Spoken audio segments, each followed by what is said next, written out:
Welcome, class, to the Intro to Java Programming. In this lesson, we will review pseudocode, logic, and some basic rules as it pertains to writing your first program.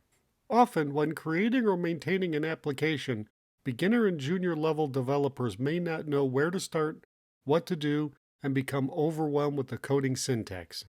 Like building a large jigsaw puzzle, it cannot be completed in one step. The task can be simplified by solving small manageable sections of the puzzle until the whole thing is completed. The same thing is true for any application assignment. Creating those small manageable sections can be done with a process called pseudocode. The word pseudo literally means fake. Pseudocode is fake code or a plain language description of informal steps needed to perform an algorithm. It is intended to be understood by all members of the team. This includes technical people like developers, coders, along with non-technical people like designers, managers, and end users. You can write pseudocode anywhere, on a piece of paper, on a whiteboard, comments in code, or any other format. There are no rules for what you write. Just try to explain your thoughts as clearly as possible. Forget about the coding syntax. Almost every process that can be done manually can be done with automation. Ask yourself, how can it be done manually? What are the steps taken? What is the order of each step? Write it down. This is pseudocode. Some developers will use an outline format and drill down as many levels as needed. Others will just write a simple step-by-step process. Once everyone agrees on the pseudocode, converting those thoughts to code becomes easier. Let's write some pseudocode for a childhood game called Pick a Number. Does anyone know the rules for the game? Correct. A number is selected from 1 to 99, and another person tries to guess the number. Clues are given if the guess is too low or too high. The game ends when the number is guessed. We know how to manually play the game. Let's convert this into an application by starting with the pseudocode. First is a clear understanding of what needs to be done.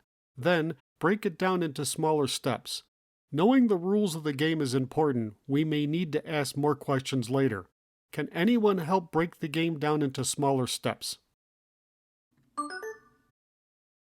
Sure, we need a number to guess. Yes, the game is over when the number is guessed. Use the scanner object to get player input. Be careful, there's a difference with pseudocode and implementation details. Not all people like project managers and end users know what a scanner object is. Let's just write down the high-level step, get player input. Once the pseudocode is completed, the developers will discuss implementation. For now, keep it simple. Yes, we need a loop to allow the player to keep guessing until he's correct.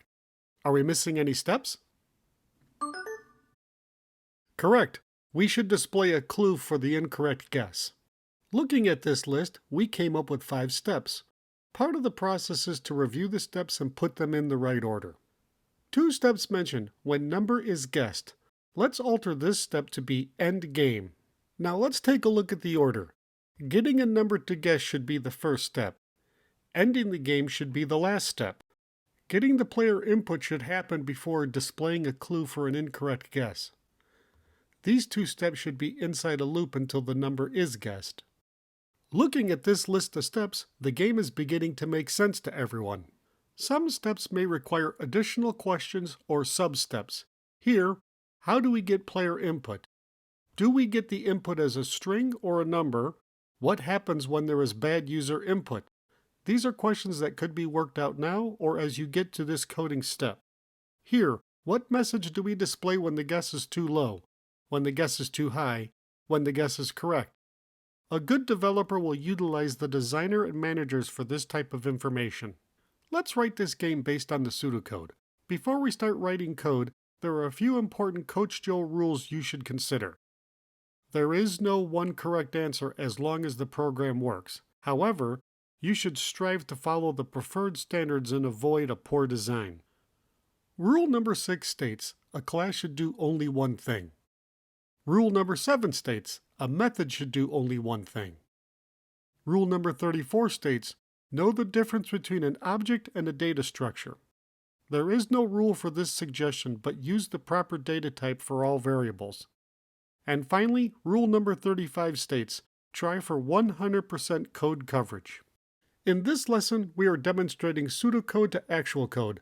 The unit test portion will not be covered. It will be discussed in future lessons on TDD, unit testing, and mocking. Open our first program project in IntelliJ, close any open class tabs. Let's create a new package called First Program.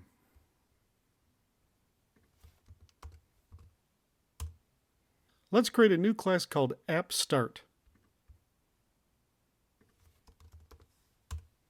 Add the public static void main method with a call to the PickANumber class. Create a new class called PickANumber. Add an empty method called run. This is the beginning of the game. Now let's copy our pseudocode into the run method as a reminder of the steps we should take. Convert these to comments. Remember our Coach Joe programming rules. A class should do only one thing. This class is controlling the game at a high level. A method should do only one thing. The run method should control the flow of the game. It is possible we may need more classes and methods later, but let's start with this for now. We have 5 steps in pseudocode. Let's convert these to actual code one at a time. Starting with the first comment, any thoughts on converting getNumberToGuess into a coding statement? Sure, we could call the random.getNextInt method, but let me ask, is the run method now doing more than one thing? It's supposed to control the flow of the game, and now it's also creating a random number. That is 2 things. I think a better design is to call a method that performs one action than add multiple actions to this run method. There are many ways to accomplish this pseudocode step. Creating a separate method called is the preferred standard, and testing will be easier in the future with this approach. Let's call a method, getNumberToGuess. Time for a Coach Joe challenge question. Should this method return a value or assign the value to a property? Both answers will work. However, since other steps will need to know this number, it would be easier to store this value in a property than pass it as a parameter. Let's create a private property to hold the number to guess as an int. Next, we will implement this method. You have many options for creating a random number. Feel free to use any approach here. The next line of pseudocode is to get the player input. Since this is a unique action, it should be in its own method. Let's create a method called promptPlayerToGuessNumber. Again, the value could be returned or stored in a property. Let's create another private property to hold playerGuess as an int. Let's create an empty method. Notice how we are reading one line of pseudocode and creating actual code that performs the task. Here's an example of the method implementation. Prompt the player to guess a number, get the value as a string, and convert it to an int. Notice the importance of the order. We should prompt for a guess before getting the input, not the other way. This would be a logic error by the developer. Since bad user input could cause an exception error, a try-catch block was added. The next line of pseudocode is to display the result of the guess. This is a unique action and should be in its own method. Let's create a method called displayResultOfGuess. Correct, 2 things are happening here. We could break this pseudocode step down into 2 sub-steps. We need to determine the result of the guess and display the answer. There are many ways these sub-steps could be written. I will create 2 methods. The first method will display the result. The second method will get the result of the guess. There is another logical consideration. Does it matter which order we check player guess against the number to guess? We can check for lower, higher than correct. We can also check for correct, higher than lower. It does not matter which order as long as they all happen here. Pay attention to the logic needed. Sometimes a specific order is required, and other times the order can be flexible. This is one of many ways to return the string output to be displayed. Please note, if the number is correctly guessed, a Boolean property is set. The next line of pseudocode is to loop until the number is guessed. Inside the run method, let's create a loop around these 2 method calls. We need a loop that will happen one time for sure, and possibly many times. We want to loop while the number has not been guessed. This loop will work. The last line of pseudocode is to end the game. The get result of guess displayed a correct message and the game is over. All we need to do is exit the run method. Let's run the game and see what happens. First we select 50. Too low, guess higher. We enter 80. Too high, guess lower. 73. Correct, game is over, and the application stops. Here's a summary of all the code we wrote for this lesson.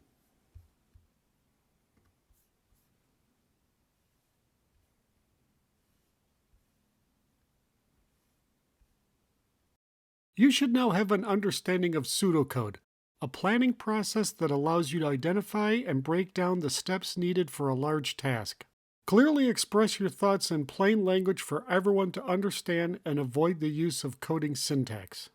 Knowing how to do the process manually is helpful in planning and placing the steps in a logical order. Once everyone agrees on the pseudocode, converting those thoughts to code becomes easier. Remember, there is no one correct coding solution as long as the program works. However, you should strive to follow the preferred standards and avoid a poor design. Your homework assignment will be a group project. There will be Team Modism and Team Kenny. You will be writing a simple maze adventure game. Using this map, the goal is for the player to start in the forest and navigate to the treasure room where the game will end. The player will enter keyboard commands N for north, S for south, E for east, and W for west. Looking at the arrows on the map, from the forest you can go east to the garden. From the garden, you can go west back to the forest. Please note, from the swamp, you can go east to the prairie. From the prairie, you must go south to get back to the swamp. The closet to the kitchen is a one-way passage. You cannot go from the kitchen back to the closet. Upon successful navigation, display the current room or area the player is now in. Remember to create some pseudocode before you get started. Try to follow the preferred coding standards and avoid poor design. Some important rules are: a class and a method should only do one thing. Try to obtain 100% code coverage with your unit tests. Good luck! In the next lesson, we will review the Maze Adventure homework assignment. Remember, future senior developers, make it work, prove it works, then make it better. Ready, break!